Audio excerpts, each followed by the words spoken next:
नमस्ते सरस्वते देवे गौरवाणी प्रचारिणे निर्विशेष शून्यवादी पाश्चात्य देशतारिणे। जय श्री कृष्ण चैतन्य प्रभु नित्यानंद श्री अद्वैत गदाधर श्रीवासादि गौर भक्त वृंद।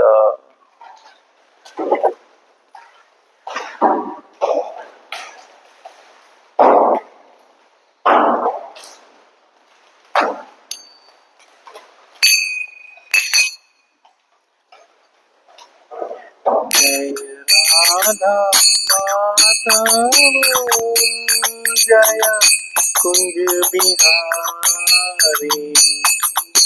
जय राधा माधव जय कुंज बिहारी। जय गोपी जन वल्लभ गिरिवर धारी। जय गोपी जन वल्लभ गिरिवर धारी। जय राधा माधव जय कुंज बिहारी। यशोदानंदन ब्रज जन रंजन। यशोदानंदन ब्रज जन रंजन। यमुना तीर बनचारी। यमुना तीर बनचारी। जय राधा माधव जय कुंज बिहारी। जय राधा माधव कुंज बिहारी। जय गोपी जन वल्लभ जय गिरिवर धारी। जय राधा माधव जय कुंज बिहारी। हरे कृष्णा कृष्णा कृष्णा हरे हरे। हरे राम राम राम हरे हरे।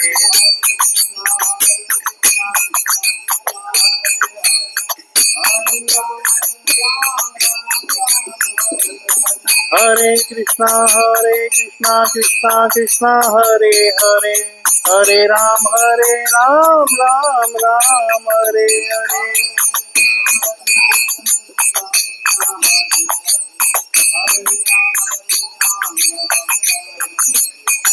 हरे कृष्णा कृष्णा कृष्णा हरे हरे। हरे राम राम राम हरे हरे।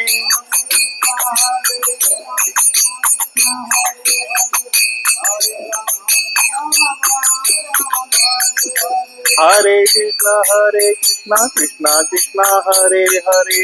हरे राम राम राम हरे हरे।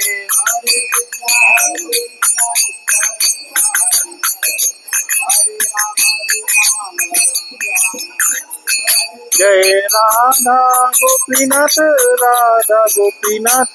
राधे।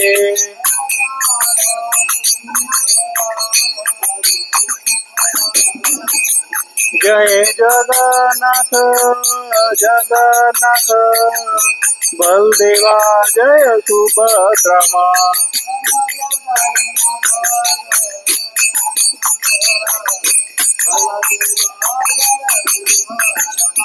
जय लक्ष्मी नरसिंहा जय लक्ष्मी नरसिंहा।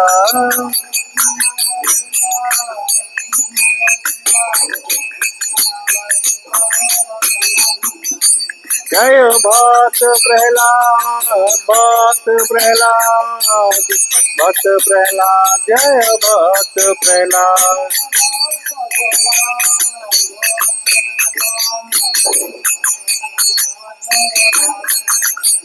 जय गौर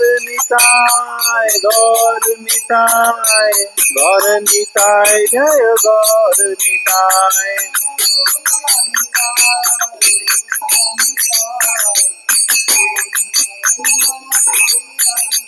जय प्रभुपाद प्रभुपाद प्रभुपाद जय जय प्रभुपाद।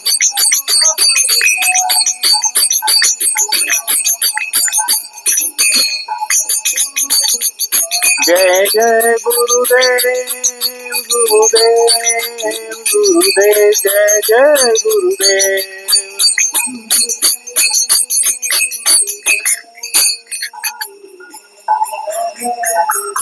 श्री श्री राधा गोपीनाथ की, श्री श्री जगन्नाथ बलदेव सुभद्रा की, श्री श्री गौर निकाय की, जगत गुरु श्रील प्रभुपाद की, आप सब भक्त वृंद की जय। ओम नमो भगवते वासुदेवाय। ओम नमो भगवते वासुदेवाय। ओम नमो भगवते वासुदेवाय। नारायणं नमस्कृत्यं नरं चैव नरोत्तमं देवीं सरस्वतीं व्यासं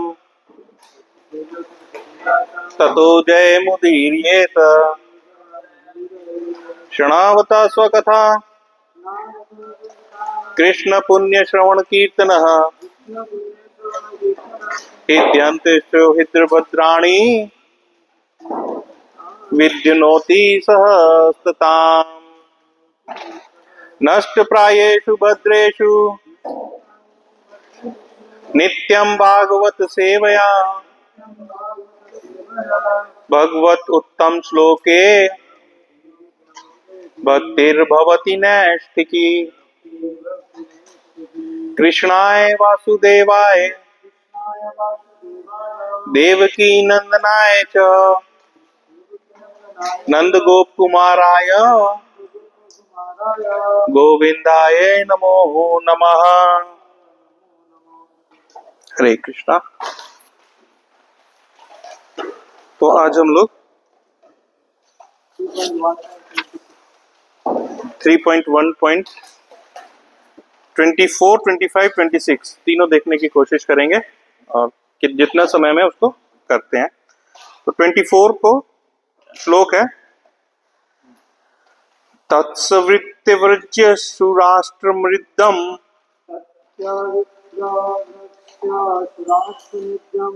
सौवीर्मतस्य ज्ञान कुरुजांगलांच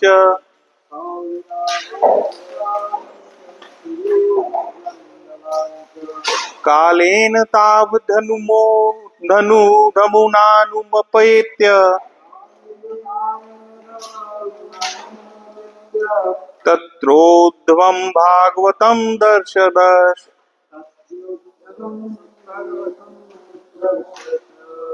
अनुवाद है इसका। तत्पश्चात वे अत्यंत धनवान प्रांतों तथा सूरत, सौवीर और मत्स्य से होकर तथा कुरु जंगल नाम से विख्यात पश्चिमी भारत से होकर गुजरे। अंत में वे यमुना के तट पर पहुंचे, जहां उनकी भेंट श्री कृष्ण के महान भक्त उद्धव से हुई। श्लोक संख्या 25। स वासुदेवानुचरं प्राशांतम बृहस्पते प्राक तन्यं प्रतीतम आलिंग्य गाढ़ं प्रणयेन भद्रम स्वानाम पृच्छ भगवत प्रजानाम।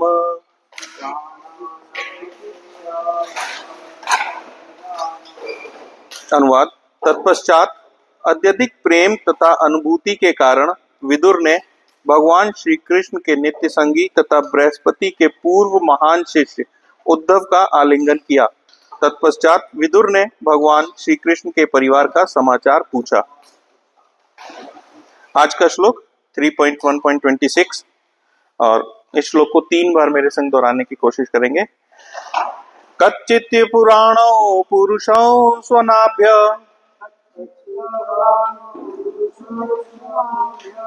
पाद्मानुवृत्त्येह किलावतीर्णौ आशातुर्व्याः कुशलं विधाय कृच्छ्न कुशलम शूरगेः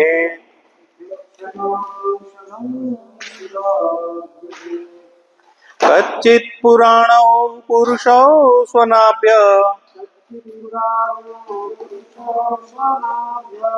पादापाद्मानुवृत्त्येह किलावतीर्णौ आसातुर्व्याः कुशलं विदाय कृच्छ्नो कुशलं शूरगेः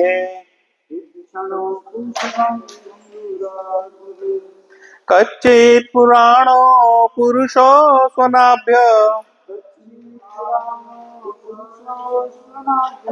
पाद्मानुवृत्त्येह किलावतीर्णौ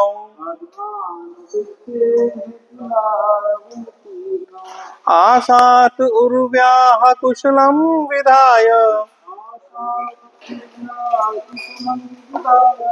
कृच्छ्नो कुशलं शूरगेः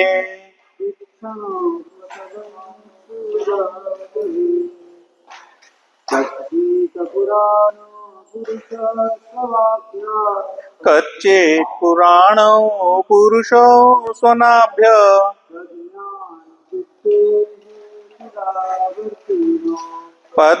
पद्मानुवृत्त्येह किलावतीर्णौ आसात उर्व्याः कुशलं विधाय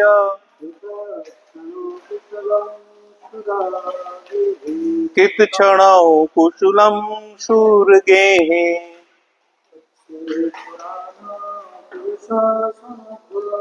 कच्चित् पुराणो पुरुषो स्वनाभ्य पद्मानुवृत्ते किलावतीर्णौ आसातुर्व्याः कुशलं विधाय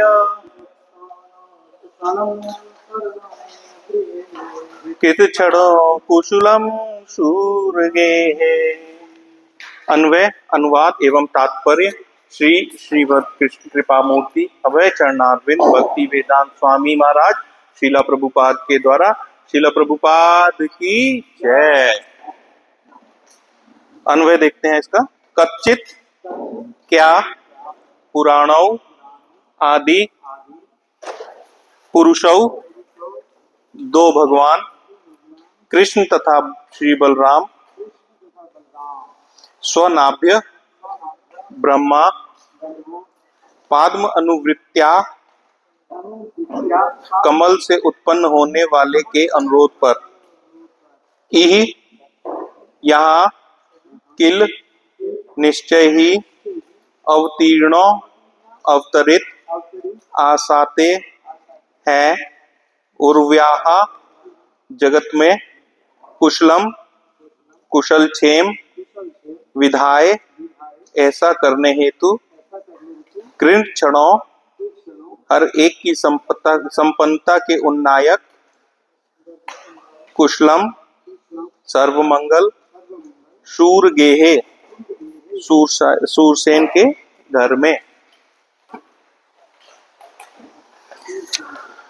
अनुवाद इस श्लोक का, श्रीमद् भागवतम के श्लोक का अनुवाद। कृपया मुझे बतलाएं कि भगवान कृष्ण की नाभि से निकले कमल से उत्पन्न ब्रह्मा के अनुरोध पर अवतरित होने वाले दोनों आदि भगवान, जिन्होंने हर व्यक्ति को ऊपर उठाकर जगत की संपन्नता में वृद्धि की है, सूरसेन के घर में ठीक से तो रह रहे हैं। तात्पर्य शीला प्रभुपाद के द्वारा। शीला प्रभुपाद की जय। भगवान श्री कृष्ण तथा श्री बलराम दो पृथक पृथक भगवान नहीं हैं। ईश्वर एक और अद्वितीय है, किंतु वे ऐसे अनेक रूपों में अपना विस्तार करते हैं जो एक दूसरे से भिन्न नहीं होते। ये सभी पूर्ण विस्तार होते हैं। श्री कृष्ण के निकटतम अंश बलदेव हैं और गर्भोदक्षाई विष्णु की नाभि से निकले कमल से उत्पन्न ब्रह्मा बलदेव के अंश हैं।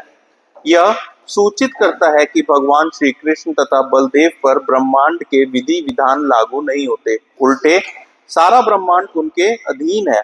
वे ब्रह्मा की प्रार्थना पर संसार का भार हटाने हेतु प्रकट हुए थे और उन्होंने अनेक अति मानवीय कार्यों द्वारा संसार को इससे छुटकारा दिलाया, जिससे हर व्यक्ति सुखी तथा संपन्न हो सका।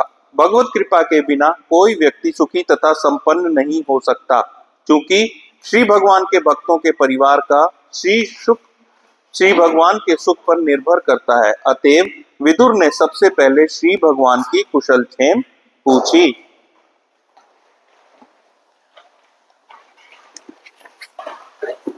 ओम अज्ञानतिमिरान्धस्य ज्ञानाञ्जनशलाकया चक्षुरुन्मीलितं येन तस्मै श्रीगुरुवे नमः। श्रीचैतन्यमनोभीष्टं स्थापितं येन भूतले स्वयं रूपः कदा मह्यं ददाति स्वप्नदान्तिकम्।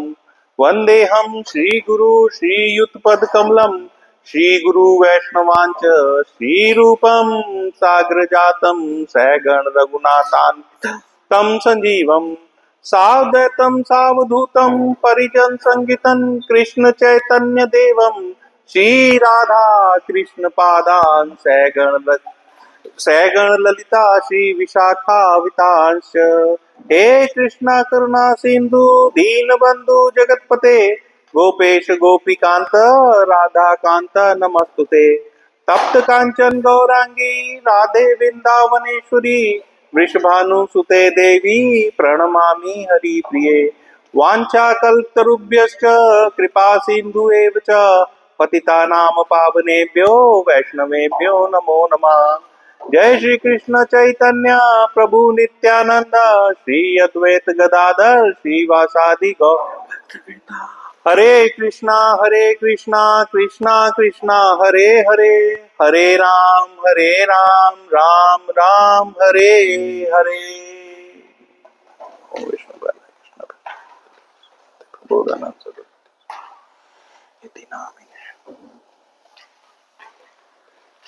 हरे कृष्णा।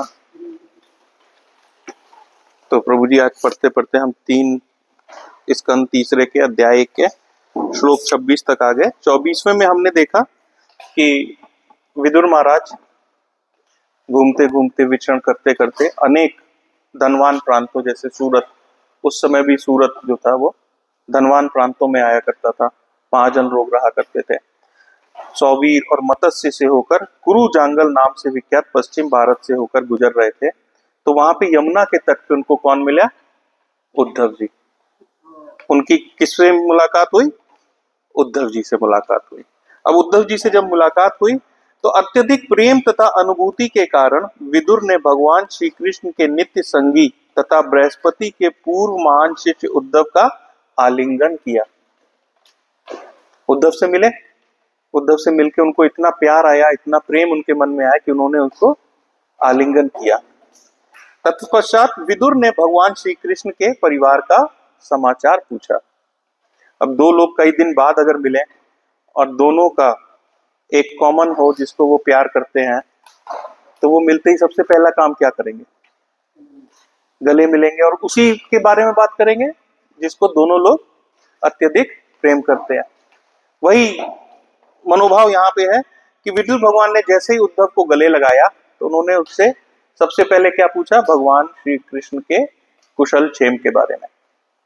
आज के श्लोक में ये बता रहे हैं विदुर महाराज, उद्धव महाराज से पूछ रहे हैं कि कृष्ण बलराम जो सूरसेन के घर में द्वारका में है, उनका हालचाल क्या है, उनकी प्रजा का हालचाल क्या है। तो यहां पे कह रहे हैं कृपया मुझे बतलाएं। कौन कह रहा है ये बात? विदुर महाराज। किससे कह रहे हैं विदुर जी ये बात? उद्धव जी से। कि भगवान कृष्ण की नाभि से निकले कमल से उत्पन्न हुए। अब भगवान कृष्ण की नाभि से तो कमल उत्पन्न हुआ नहीं था, तो विदुर महाराज ऐसा क्यों कह रहे हैं कि भगवान कृष्ण की नाभि से निकले कमल से उत्पन्न? कमल किसकी नाभि से निकला? गर्भोदक्षाई विष्णु के। और गर्भोदक्षाई विष्णु किसके एक्सपेंशन है? बलराम के। और बलराम किसके एक्सपेंशन है? श्री कृष्ण के। और श्री कृष्ण के जितने भी एक्सपेंशन है वो उनसे अभिन्न है। इसलिए चूंकि विदुर महाराज खुद एक महाजन है और उनको अच्छे से ये ज्ञात है कि इस पृथ्वी पर स्वयं भगवान श्री कृष्ण ने इस युग में जन्म लिया है, तो वो इस बात को अच्छे से जानते थे कि जिनकी नाभि से कमल निकला है वो कौन है? गर्भोदक्षाई विष्णु। और गर्भोदक्षाई विष्णु कौन है? श्री कृष्ण के अभिन्न उनके विस्तार है। इसीलिए उन्होंने इस बात को यहाँ पे ये एडजेक्टिव लगाया, ये विश्लेषण लगाया है उनके लिए कि श्री कृष्ण की नाभि से निकले कमल से उत्पन्न, कमल से कौन उत्पन्न हुआ था? ब्रह्मा। ब्रह्मा के अनुरोध पर अवतरित होने वाले दोनों आदि भगवान। अब ये कह रहा है कि ब्रह्मा के अनुरोध पर अवतरित होने वाले, मतलब भगवान इस धरा पे ऐसे ही नहीं आ गए थे कि बस चलो टहलने चलते हैं और उद्धार करके आते हैं। उनको अनुरोध किसने किया था? ब्रह्मा जी ने। देखिए, आज से लगभग 5,500 साल पूर्व जब पृथ्वी पे बहुत ज्यादा राक्षसी राजाओं का आतंक हो गया था और उनकी प्रजा भी वैसी राक्षसी थी, तो उस पृथ्वी पे उन्होंने झूठ का बोलबाला ज्यादा हो गया था, अधर्म का बोलबाला ज्यादा हो गया था। तब पृथ्वी उस बोझ से बहुत ज्यादा दब चुकी थी। कहते हैं कि पृथ्वी के ऊपर जितने भी बड़े बड़े पहाड़ और एवरेस्ट हैं, इनका बोझ इतना नहीं होता जितना एक झूठे व्यक्ति का पृथ्वी पर बोझ होता है। और उस समय तो सारी सृष्टि ही किससे भर गई थी? झूठे लोगों से, असुरों से, राक्षसों से। तो पृथ्वी कैसे हो गई थी? पृथ्वी एकदम डगमगाने लगी थी। उन्होंने गाय का वेश लिया और रोते हुए, अश्रु प्रवाह करते हुए, ये हम 10वें स्कंद के 3 अध्याय में इसको और अच्छे से पढ़ेंगे, जब कृष्ण के अवतार के बारे में हम सुनेंगे, उसमें ये चर्चा और विस्तार से आएगी। पृथ्वी माता गाय का रूप लेकर के ब्रह्मा जी के पास गई और उनको रोते रोते सारी बात उन्होंने बताई। ब्रह्मा जी, शंकर जी और अन्य देवता गाय को साथ लेकर के, अर्थात पृथ्वी माता को साथ लेकर के, और विष्णु लोक पहुंचे, जहां क्षीर सागर में गर्भोदक्षाई विष्णु मां लक्ष्मी के संग शेषनाग की शैया पे विराजे हुए थे। वहां पहुंच के क्षीर सागर के तट पे पहुंच के ब्रह्मा जी, चूंकि ऐसा वर्णन है कि कोई भी देवता गर्भोदक्षाई विष्णु के वहां पे नहीं जा सकते जहां पे माता लक्ष्मी के साथ वो निवास स्थान पे रहते हैं। तो क्षीर सागर के किनारे ब्रह्मा जी समाधि लगा के बैठ गए और वहीं पे सारे देवता लोग बैठ गए। ब्रह्मा जी ने कई तरीके की स्तुतियां की गर्भोदक्षाई विष्णु की, और उनके ध्यान में प्रकट होकर के गर्भोदक्षाई विष्णु जी ने उनको ये आदेश दिया कि बाकी जितने देवता हैं आप उन सबको कह दें कि पृथ्वी का ये भार खत्म करने के लिए मैं जल्द ही इस पृथ्वी पे अवतार लेने वाला हूँ, यदुवंश में, चंद्रवंश में अवतार लेने वाला हूँ। और आप जितने भी देवी देवता हैं उन सब से कहिए कि यदुवंश में कुछ मुझसे अवतार लेने से पहले और कुछ मेरे अवतार लेने के बाद पुत्र और पौत्रों के रूप में उस धरा पे आ जाए और हम इस धरा को अब इससे मुक्ति दिलाएंगे।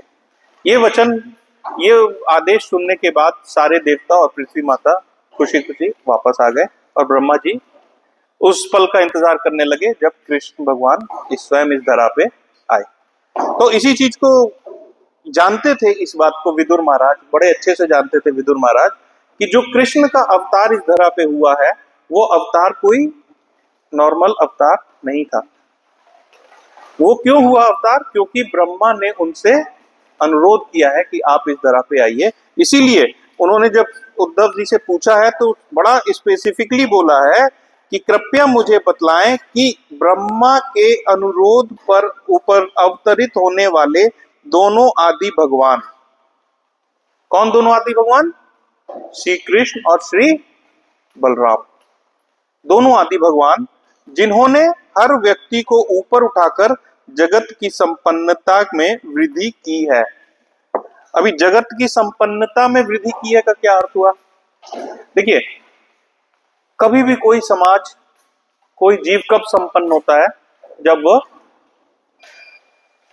धर्म के रास्ते पे चलता है, जब उसको धर्म करने का अवसर मिलता है, तभी कोई संपन्न होता है। धर्म के आचरण करने पे ही संपन्नता उसको मिलती है। अब जो हालत थी पृथ्वी की उस वक्त, जब कृष्ण अवतरित हुए यहाँ पे, उस वक्त क्या हालत थी कि कंस का आतंक था। कंस जैसे कई राक्षसों का आतंक था, जो भक्तों को धर्म के कार्य को करने नहीं देते थे। इसी चीज के लिए वो कह रहे हैं कि, और वहां पे संपन्नता नहीं थी। संपन्नता धर्म के आचरण से संपन्नता होती है। और हमने ये भगवत गीता में भगवान ने स्वयं बोला है, अन्नाद भवन्ति भूतानि पर्जन्यादन्न संभव यज्ञाद भवति पर्यंतो यज्ञ कर्म समुद्भव। अर्थात अन्नाद भवन्ति भूतानि, हर एक जीव अन्न से उत्पन्न होता है या अन्न से पलता है। अन्न किससे आता है? पर्जन्याद अन्न संभव, अन्न आता है वर्षा से। और यज्ञाद भवति पर्जन्यो, वर्षा कैसे आती है? यज्ञों से, यज्ञों से वर्षा आती है। और कहते हैं यज्ञ कर्म समुद्भव, यज्ञ कर्म से उत्पन्न होता है, धार्मिक कर्मों से यज्ञ उत्पन्न होता है। तो जहां पे धार्मिक कर्म होते हैं वहां पे यज्ञ उत्पन्न होता है। यज्ञ उत्पन्न होने से क्या होता है? वर्षा आती है। वर्षा आने से क्या होता है? अन्न उगता है। अन्न से क्या होता है? जीव संपन्न होता है।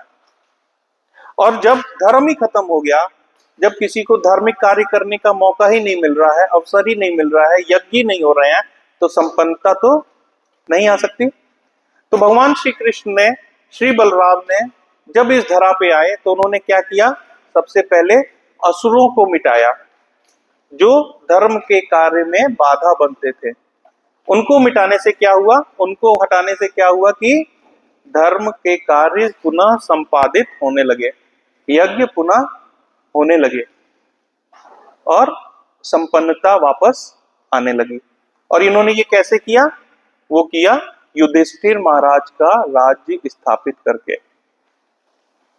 क्लियर है प्रभु जी? तो इसीलिए विदुर महाराज उनको कहते हैं कि जिन्होंने हर व्यक्ति को ऊपर उठाकर जगत की संपन्नता में वृद्धि की है, सूरसेन के घर में ठीक से तो रह रहे हैं। अब आप देखिए, विदुर महाराज जो ये बड़े अच्छे से जान रहे हैं कि वो भगवान ब्रह्मा के कहने पे, ब्रह्मा के अनुरोध पे इस धरती पे आए हैं, है ना। और हम और आप किससे कैसे आए हैं धरती पे? हम और आप क्या ब्रह्मा के अनुरोध पे आए हैं? नहीं, अपने कर्मानुसार आए हैं यहाँ पे। लेकिन भगवान श्री कृष्ण और भगवान बलराम जब आए इस धरा पे तो ब्रह्मा के अनुरोध से आए हैं। हम और आप अनुरोध किससे करते हैं? जो आपके कंट्रोल से ऊपर होता है, उसी से अनुरोध करते हैं ना। कृपया मेरे घर आइए, महाराज कृपया मेरे घर आइएगा। क्यों? क्योंकि वो आपके कंट्रोल से ऊपर है।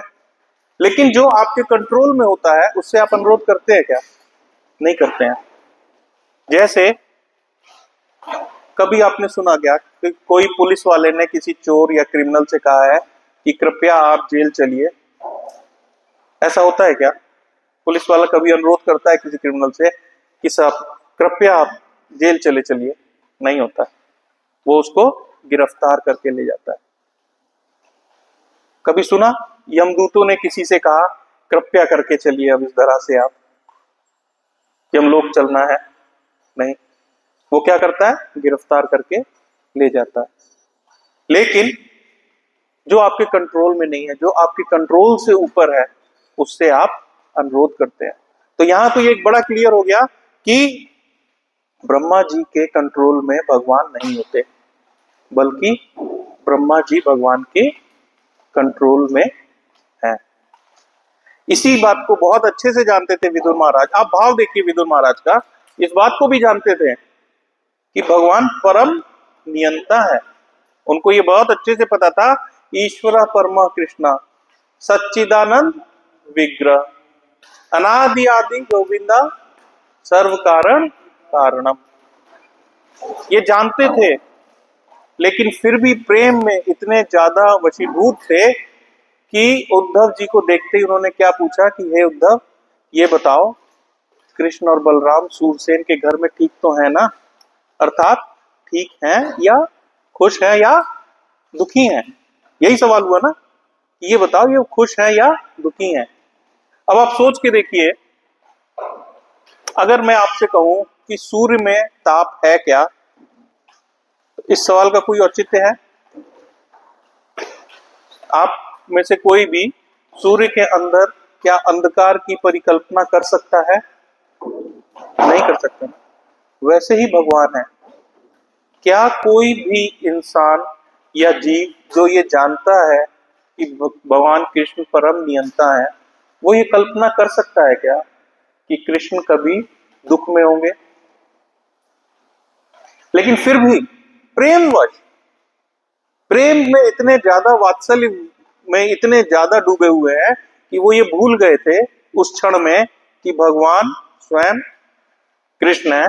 और वो उनसे क्या पूछ रहे हैं? कृष्ण ठीक तो है ना? वहां पे कृष्ण सुखी तो है ना? जबकि कृष्ण कौन है? सच्चिदा आनंद, सच्चित आनंद। दुख की तो वहां पे परिकल्पना भी नहीं कर सकते। और यही चीज जब हम 10वां स्कंद पढ़ेंगे और उसके हम 4था अध्याय पढ़ेंगे, कृष्ण के जन्म में मां देवकी का भी यही वात्सल्य था। जब भगवान उनके सामने चतुर्भुज में रूप में उपस्थित हुए तो मां ने उनसे क्या प्रार्थना करी? हे माधव, हे कृष्ण, द्विज रूप में आ जाओ, इस रूप में ना आओ। क्यों? क्योंकि कंस ने देख लिया तो तुम्हें मार देगा। आप देखिए, जो समस्त ब्रह्मांडों का मालिक है वो देवकी माता के सामने खड़ा है और अपने चतुर्भुज रूप में खड़ा है। सोच के देखिए, किसी से डरने की जरूरत है क्या? लेकिन मां का वात्सल्य, मां डर रही है। मां उनसे रिक्वेस्ट कर रही है कि चतुर्भुज रूप छोड़ के द्विज रूप में आ जाओ, द्विभुज रूप में आओ, वरना कंस तुम्हें मार देगा। ये वात्सल्य है। जैसे कोई एसपी है, किसी शहर का एसपी है और पुलिस का एसपी, और वो ट्रेन से कहीं जाता है तो उसकी माँ उससे क्या कहती है? बेटा, बैग संभाल के रखना, कहीं चोर चोरी ना कर ले। वो जानती है कि मेरा बेटा सारे चोरों का नियंत्रक है, लेकिन फिर भी प्रेमवश वो क्या कहती है कि बैग संभाल के रखना, कहीं चोर चोरी ना कर ले। ये भाव है। ये भाव जो विदुर जी में निकल रहा है उद्धव जी को देख करके, ये इसी भाव के कारण उन्होंने ये सवाल, ये प्रश्न कर लिया। अदरवाइज इस प्रश्न का कोई औचित्य था नहीं। तो आगे इसमें देखते हैं, सूरसेन के घर में ठीक से तो रह रहे हैं। सूरसेन महाराज, सूरसेन जी राजा थे द्वारका के, उनके घर पे श्री कृष्ण और श्री बलराम रह रहे हैं, तो उनके बारे में पूछ रहे हैं। और विचार ये भी कीजिए कि विदुर जी ये सवाल किससे पूछ रहे हैं? उद्धव जी से। उद्धव जी पहले ही श्री कृष्ण के वियोग का संताप झेल रहे हैं। पहले ही वो इस बात की उसमें है, संताप झेल रहे हैं कि उनका वियोग हो गया है श्री कृष्ण से। ऊपर से विदुर महाराज ने उनसे फिर कृष्णा की ही बात कर ली, तो उसको कहते हैं ना, घाव हरे हो जाते हैं। कोई प्रेमी प्रेमिका का अगर विक्षोभ हो गया हो, और अगर प्रेमी प्रेमिका के संताप में बैठा है, गमगीन बैठा है, उसी के ख्यालों में बैठा है, और तब तक आके कोई उसका इष्ट मित्र आके पूछ दे कि भाई वो कैसी है वो, आप सोचिए सारे उसके जख्म हरे हो जाते हैं। उद्धव जी की भी वही स्थिति थी। वो इतने संतापित थे वियोग से, विरोह से उनसे, कि जब उद्धव जी से इन्होंने पूछा, विदुर जी ने ना, तो वो अभी आगे के श्लोकों में वो वर्णन आएगा कि वो और ज्यादा उनके अंदर भगवान की लालसा, जिसे कहते हैं भगवान को मिलने की लालसा, उनके बारे में बात करने की लालसा और बढ़ गई। देखिए, दो भक्त जब भी मिलेंगे ना, उनके बीच में एक ही बात होगी, कृष्ण की। अगर दो लोगों के बीच में, दो भक्तों के बीच में कृष्ण की बात नहीं हो रही है, तो कोई उनमें से एक वो शुद्ध भक्त नहीं है। यही स्थिति यहाँ पे है। विदुर जी जो कृष्ण के कौन है, चाचा, और उद्धव जी जो कृष्ण के सबसे प्रिय है। स्वयं भगवान ने बोला है ये बात उद्धव जी से कि हे उद्धव, तुम मुझे बलराम से और लक्ष्मी जी से ज्यादा प्रिय हो। इसीलिए उनको भगवान का और स्मरण हो गया, उद्धव जी को और स्मरण हो गया। इसी चीज को अभी हम आगे चल के जब 6वें स्कंद के पहले अध्याय में देखेंगे, अजामिल के कथा में, विष्णुदूत और यमदूत के बीच में जब लड़ाई हो गई अजामिल को ले जाने के लिए, वो प्रसंग आएगा आगे। सरेंडर किया यमदूतों ने विष्णुदूत के सामने और सीधे कहां गए, यमराज के पास, और तमतमाते हुए गुस्से में यमराज से बात कर रहे थे, क्रोध प्रकट कर रहे थे कि हे महाराज, वहां कुछ पीतांबर पहने हुए, कमल की माला लिए हुए कमल नयन के कुछ लोग आए और उन्होंने हमें अजामिल को ले आने नहीं दिया। और क्यों नहीं ले आने दिया? क्योंकि वो दुष्ट आत्मा सिर्फ और सिर्फ एक नाम ले लिया, उसने अपने बेटे नारायण का नाम ले लिया। इस कारण उस दुष्ट आत्मा को हमें ले जाने से मना कर दिया। इतना सुनते ही यमराज महाराज को किसकी याद आ गई? भगवान विष्णु की याद आ गई, जो उनके स्वामी हैं। तो जब किसी शुद्ध भक्त के सामने किसी भी रूप में भगवान का नाम आता है, तो उसको तुरंत ही, उसी क्षण ही उनका स्मरण हो जाता है, उसके अंदर उसी क्षण भगवान प्रफुल्लित हो जाते हैं। और प्रभुपाद जी अपने तात्पर्य में लिखते हैं, भगवान श्री कृष्ण तथा श्री बलराम दो पृथक पृथक भगवान नहीं है।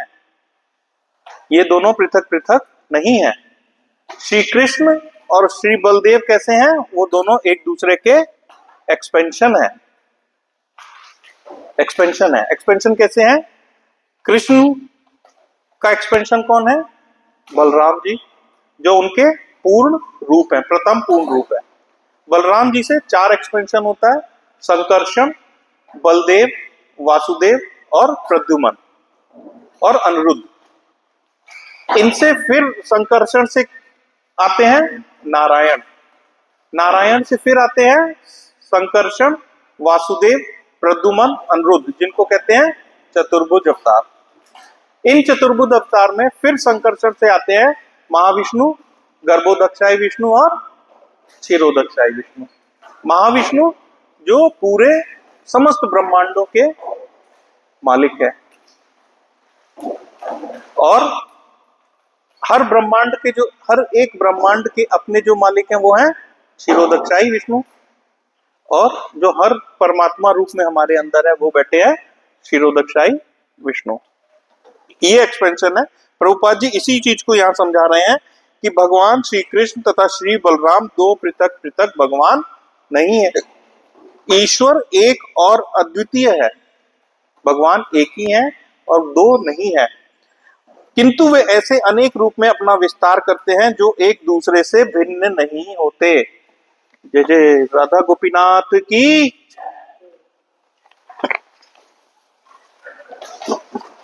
किंतु वे अनेक एक रूपों में अपना विस्तार करते हैं जो एक दूसरे से भिन्न नहीं है, ये सभी पूर्ण विस्तार होते हैं। भगवान समय समय पे अपना विस्तार करते रहते हैं, लेकिन आप देखिए कैसे विस्तार करते हैं, एक दूसरे से भिन्न नहीं होते। जैसे एक माता जी है, वो एक ही समय में किसी की पुत्री भी है, किसी की माता भी है, किसी की पत्नी भी है, किसी की बहन भी है। वो एक ही समय पे कई सारे किरदार को निभाती है, और हर एक किरदार में पूर्णतः उसका विस्तार रहता है, कहीं पे भी कमी नहीं रहती, हर एक में उनका पूर्णतः विस्तार रहता है वो एक ही, लेकिन उस कई सारे रोल निभाना और उसमें उनका पूर्ण विस्तार रहता है। सेम ऐसे ही इस बात को समझने की कोशिश कीजिएगा कि भगवान अनेक रूपों में अपना विस्तार करते हैं, लेकिन एक दूसरे से भिन्न नहीं होते, अभिन्न है। कृष्ण कहो या बलराम, बलराम कहो या महाविष्णु, गर्भोदक्षाय विष्णु, सबके कार्य अलग अलग नियम, लेकिन सब एक हैं। और वो कौन है? वो है पूर्ण विस्तार। पूर्ण विस्तार अर्थात उनका समस्त जो भी विस्तार है वो पूर्ण रूप से है।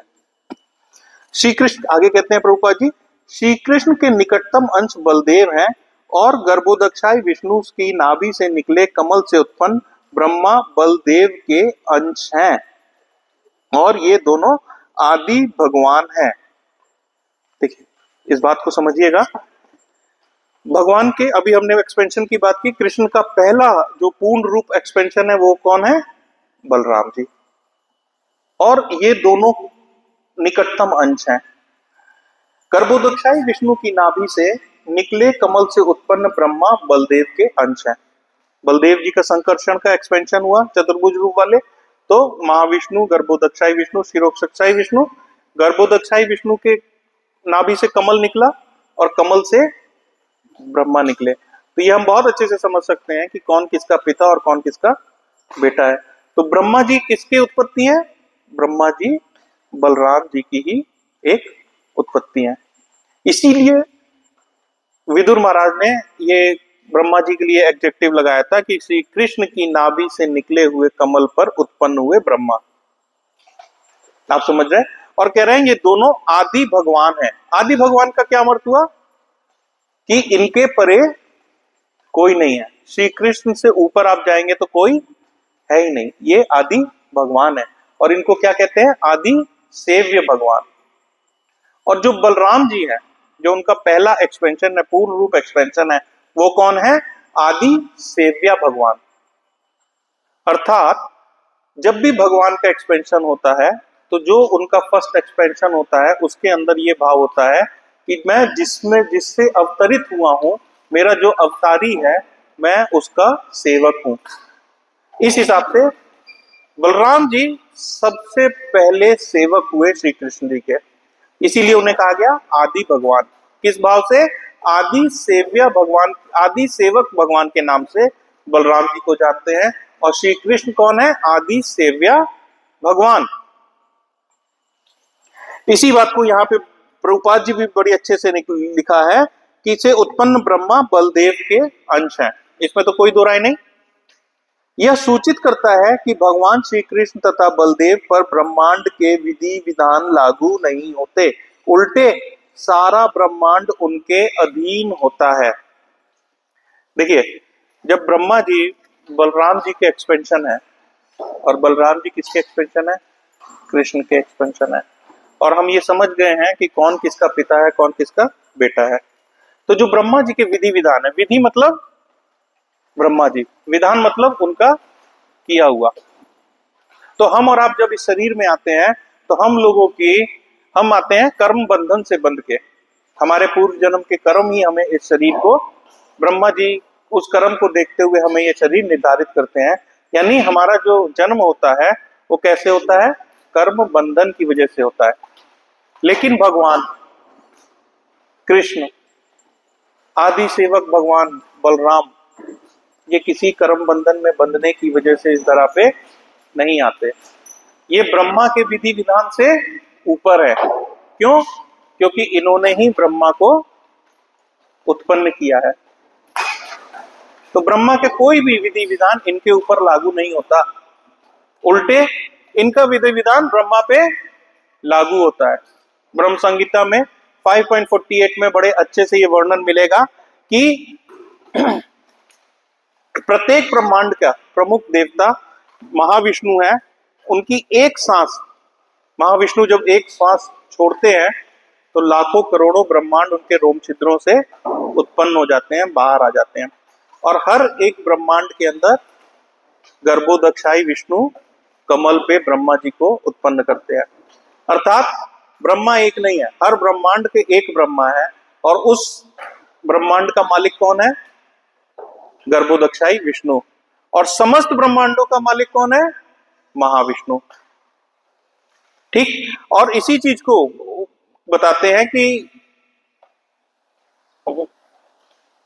गर्भोदक्षाई विष्णु समस्त ब्रह्मांडों के नियंता है और महाविष्णु समस्त ब्रह्मांडों के जितने भी ब्रह्मांड है उनके मालिक है। इसी बात को 10.8 भगवत गीता में भगवान ने भी बोला है, अहम सर्वस्य प्रभवो मतः सर्वम प्रवृत्ते, मैं ही समस्त सृष्टि का मूल हूं, सब कुछ मुझसे ही उत्पन्न होता है। बड़ा क्लियरली भगवान ने बोला है कि सब सर्वम प्रवर्तते मम, अर्थात मुझसे ही सब कुछ उत्पन्न होता है। तो जब भगवान से ही सब कुछ उत्पन्न होता है तो भगवान तो किसी की विधि विधान में आते नहीं है, उल्टे भगवान के विधि विधान से समस्त ब्रह्मांड, समस्त ब्रह्मांडों के ब्रह्मा और समस्त ब्रह्मांड के क्षीरोदक्षाई विष्णु अपना अपना नियत कार्य करते हैं। क्लियर है? आगे बताते हैं, वे ब्रह्मा की प्रार्थना पर संसार का भार हटाने हेतु प्रकट हुए और उन्होंने अनेक अति मानवीय कार्यों द्वारा संसार को इससे छुटकारा दिलाया, जिससे हर व्यक्ति सुखी तथा संपन्न हो सका। व्यक्ति सुखी तथा संपन्न कैसे होगा? जब धर्म की स्थापना होगी और अधर्म का नाश होगा। भगवान जब इस धरा पे आए तो बड़े ही अति मानवीय कार्य किए, जो किसी मानव के बस की बात नहीं थी। 3 दिन का बालक, 3 दिन का बालक, पूतना जैसी राक्षसी, पूतना जैसी राक्षसी। कहते हैं जब उसका वध किया भगवान ने और वो अपने असली रूप में आई तो जमीन से लेकर के, पृथ्वी से लेकर के, और वो उसकी हाइट कितनी थी? आसमान तक की। और श्री कृष्ण कितने हैं? 3 दिन के बालक। इतनी बड़ी राक्षसी का वध किया उन्होंने और कोई हथियार नहीं लिया, कोई हथियार नहीं था उनके पास वध करने के लिए। किससे किया? होठ से। कल्पना कर सकते हैं आप कि आप किसी का वध कर पाए, वो भी होठ से? नहीं कर सकते।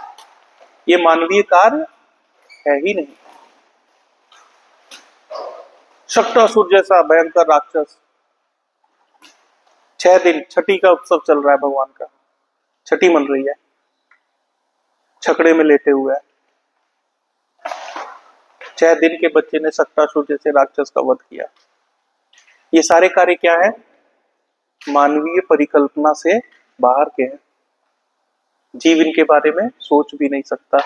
जो भगवान ने इस धरा में आज से 5000 वर्ष पूर्व, बहुत ज्यादा बात नहीं कर रहा हूं मैं, सिर्फ 5000 वर्ष पूर्व भगवान ने इसी सृष्टि पे किए हैं। भगवान स्वयं थे और इन्होंने ये सारे कार्य किए हैं। वही प्रभुपाद जी लिख रहे हैं यहाँ पे उन्होंने अनेक अति मानवीय कार्यों द्वारा संसार को इससे छुटकारा दिलाया। किससे छुटकारा दिलाया? अधर्मियों से। और छुटकारा दिला करके क्या किया? संपन्नता वापस करी। कैसे करी? युधिष्ठिर महाराज का राज्य स्थापित करके, जो एक स्वयं एक धर्मराज थे, उनका राज्य स्थापित करके उन्होंने संपन्नता को वापस किया। प्रभुपाद जी आगे लिखते हैं, भगवत कृपा के बिना कोई व्यक्ति सुखी तथा संपन्न नहीं हो सकता। ओ, अब ये देखिए, ये बड़ी कंट्रोवर्शियल बात आ गई ना। भगवत कृपा के बिना कोई व्यक्ति सुखी तथा संपन्न नहीं हो सकता।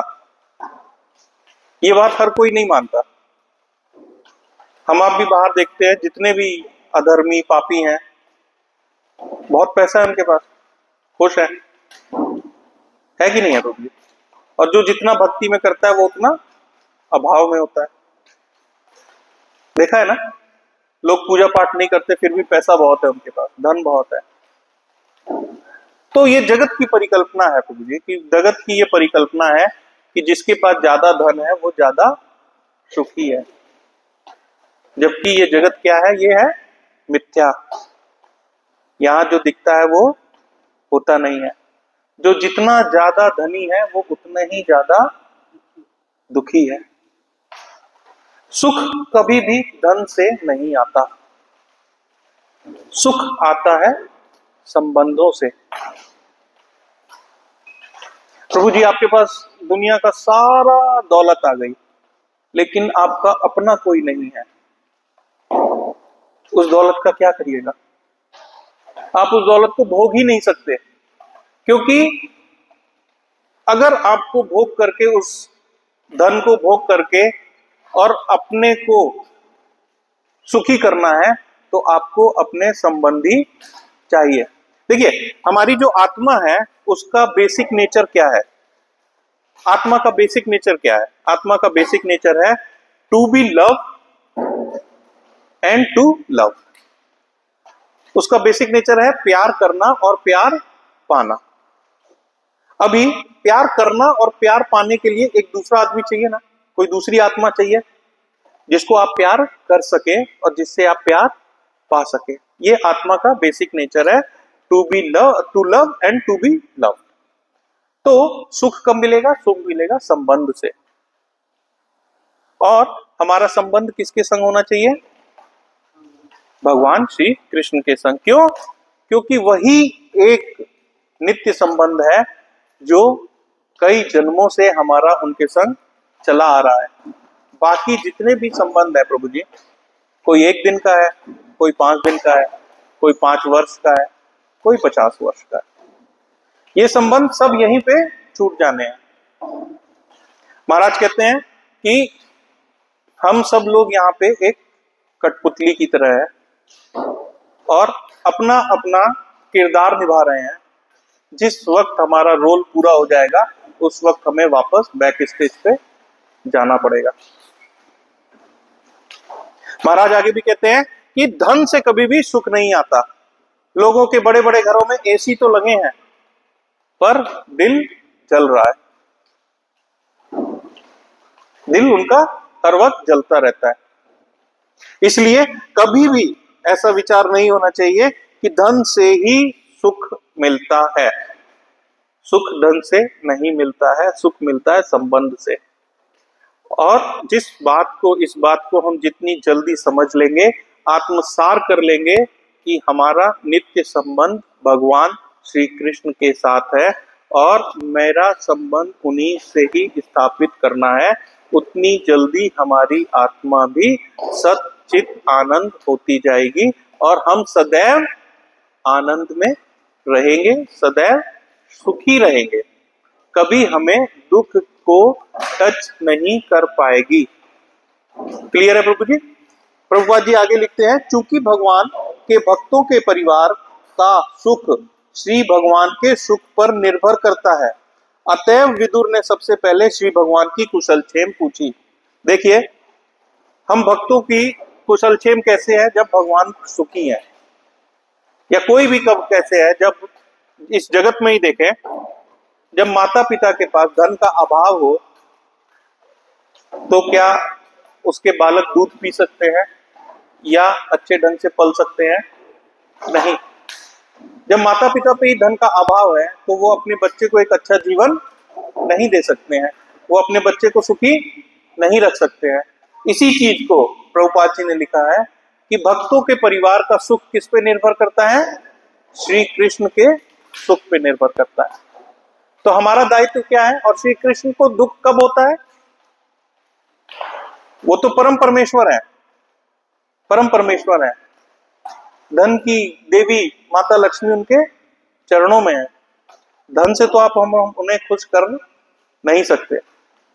आपके पास जितना भी है, आपके सगे संबंधियों पे जितना भी है, सारा इकट्ठा करके भी अगर आप कृष्णा को दें और ये सोचे कि मैं भगवान को खुश कर रहा हूं, तो भगवान को उसकी जरूरत नहीं है।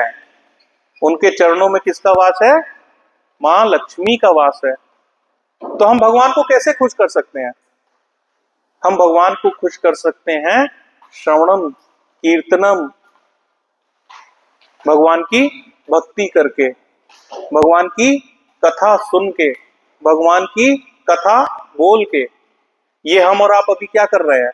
हम और आप बैठ करके एक यज्ञ कर रहे हैं। और ये यज्ञ क्यों कर रहे हैं? ये यज्ञ कर रहे हैं भगवान विष्णु के, भगवान श्री कृष्ण को खुश करने के लिए। आप कर रहे हैं श्रवणम करके और मैं कर रहा हूं कीर्तन करके। हम सब मिलकर के क्या कर रहे हैं? भगवान की प्रसन्नता के लिए कार्य कर रहे हैं। और यही कार्य क्या हो गया? दैविक हो गया। इसलिए हमें नित्य ये ध्यान रखना चाहिए कि हमारा सुख भगवान के सुख पे डिपेंड करेगा, और भगवान अगर सुखी हैं तभी हम सुखी हो सकते हैं। अरे जिसके पास धन है प्रभु जी, उसके पास भी भगवान की कृपा से ही है। हम और आप उस बंदे को इतना नहीं जान रहे जितना भगवान जान रहे। उसके पूर्व कर्म होंगे ऐसे कि आज वो अगर कोई गलत रास्ते पे लेकिन धनवान है, तो वो अपने पूर्व जन्म की वजह से धनवान है। और वो भी क्यों है? क्योंकि भगवत कृपा उसके ऊपर है। इसीलिए विदुर महाराज ने उद्धव जी से मिलते ही सबसे पहले श्री कृष्ण और श्री बलराम के कुशल क्षेम के बारे में पूछा। और आगे भी कई सवाल हैं, उनकी प्रजा कैसी है, उनके घर में और क्या क्या चल रहा है, यदुवंश कैसा है, ये सब आगे के आने वाले श्लोकों में हम देखेंगे। मेरे ख्याल से वाणी को यहीं पे विश्राम दिया जाए। हरे कृष्णा। आप भक्तों का कोई प्रश्न, कोई टीका?